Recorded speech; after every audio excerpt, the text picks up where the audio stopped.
What does it take for an entire country to become addicted? Find out in this video as we uncover the story of how China got addicted to opium. Hi there, welcome to Simply Economics. We need your help.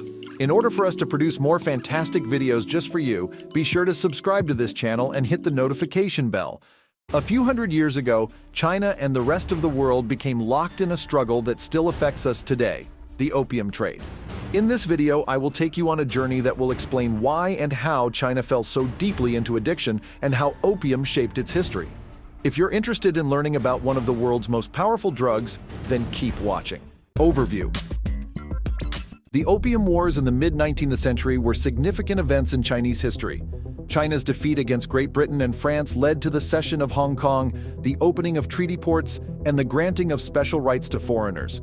The lessons learned highlighted the importance for China to avoid weakness and vulnerability to prevent future exploitation. The First Opium War.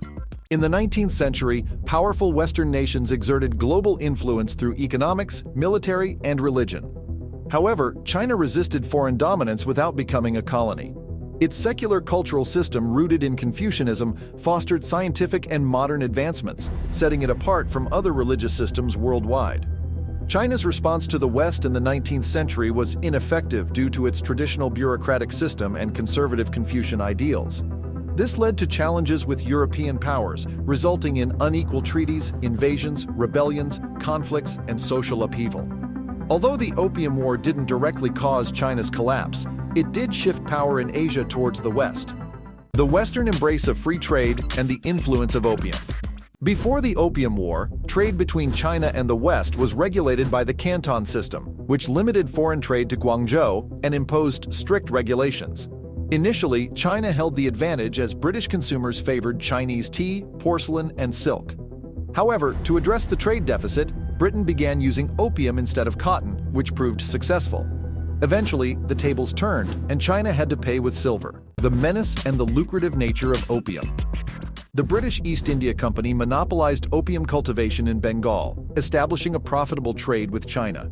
The recreational use of British opium by the Chinese led to severe addiction and prompted the Chinese government to ban opium production, importation, and smoking.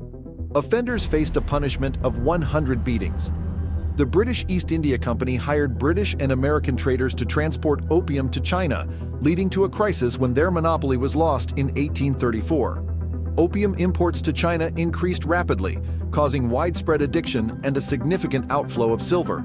The Chinese emperor discovered that even members of his army and government were smoking opium. The debate between users and pushers. In 1836, the Chinese government took decisive action against the opium trade. Two opposing viewpoints emerged, one favoring a pragmatic approach, while the other, led by Lin Zexu, viewed it as a moral issue. Lin Zexu's stance prevailed, resulting in a ban on opium trade. He demanded that foreign companies surrender their opium supplies, leading to their destruction. Lin's actions also compelled the British to relocate from Macau to Hong Kong. Aftermath of the war. The First Opium War ended in 1842 with the signing of the Treaty of Nanjing. Under Chinese pressure, the treaty granted significant advantages to the British, including a deep-water port, indemnity, treaty ports, extraterritoriality, and most favored nation status. China, on the other hand, did not benefit and faced a growing influx of opium imports. The war aftermath in China caused a political struggle between peace and war factions among officials. This led to a treaty that ended the Canton system, established unequal treaties with Western powers, and facilitated the spread of Christianity. However, China's compliance with these treaties fell short of Western expectations. Second Opium War. The Second Opium War, which took place from 1856 to 1860, resulted in British and French forces capturing Beijing and imposing unequal treaties on China. These treaties led to the opening of additional treaty ports and the legalization of the opium trade. Despite previous agreements, China's implementation of trade remained limited, prompting military pressure from the British and French. In 1860, British and French troops looted the Imperial Summer Palace in Beijing, leading to hostilities and forcing the weakened Qing dynasty to ratify the Treaty of Tianjin. This war prompted China to reassess its international relations and embark on modernization. Reflecting on the Opium War. The Opium Wars in China were driven by multiple factors, including the British push for the legal right to trade opium and protect their international reputation. The wars aimed to keep China's trade in deficit. although public outrage in Britain showed not everyone supported the opium trade. The Opium Wars marked the beginning of the end for late imperial China, leading to a century of humiliation.